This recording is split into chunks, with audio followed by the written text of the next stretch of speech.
Negative sentence ఎలా రాస్తాము? Negative అనేది ఏం లేదు, వీఆర్ ప్లేయింగ్ అని ఉంది కదా. So we are playing. We are playing అంటే ఏంటి? మేము ఆడుకుంటున్నాము, ఇది పాజిటివ్ సెంటెన్స్. దానికి నెగిటివ్ అలా చెప్తాం, మేము ఆడుకోవడం లేదు, అంతే కదా. దీనికి తెలుగులో రాస్తే ఏమవుతుంది? మేము ఆడుకుంటున్నాము, ఆడుకుంటూ ఉన్నాము, లేదా మేము ఆడుకుంటూ ఉన్నాము. ఓకేనా? దాని తెలుగులో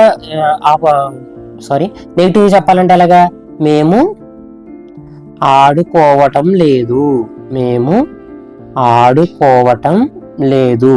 మేము ఆడుకోవట్లేదు అని అలా చెప్తాం మనం, చాలా ఈజీ. వీఆర్ ప్లేయింగ్ కదా. ఇక్కడ ఏం చెప్తాం? సబ్జెక్ట్ అనేది వి అనేది మామూలు యాజ్ ఇట్ ఈస్ గా రాసేస్తాం. వి తర్వాత ఏమొస్తా? ఆర్ రావాలి. వీఆర్ నాట్ చేర్చడమే, అంతే. We are not playing, simple. ఓకేనా? పాజిటివ్ సెంటెన్స్ కి నాట్ పెడితే అది నెగిటివ్ సెంటెన్స్ అయిపోద్ది. వీఆర్ ప్లేయింగ్ అంటే we are not playing. Next he is dancing కదా, అతను నృత్యం చేస్తున్నాడు.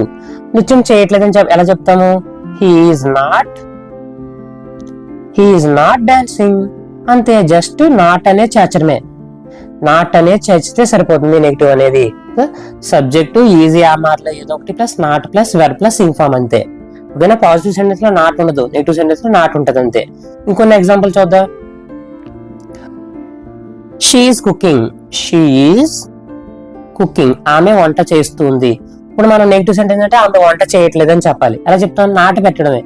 షీ వెర్బ్ ముందు, షీ ఈజ్ నాట్ కుకింగ్, అంతే. చాలా సింపుల్. ఓకే?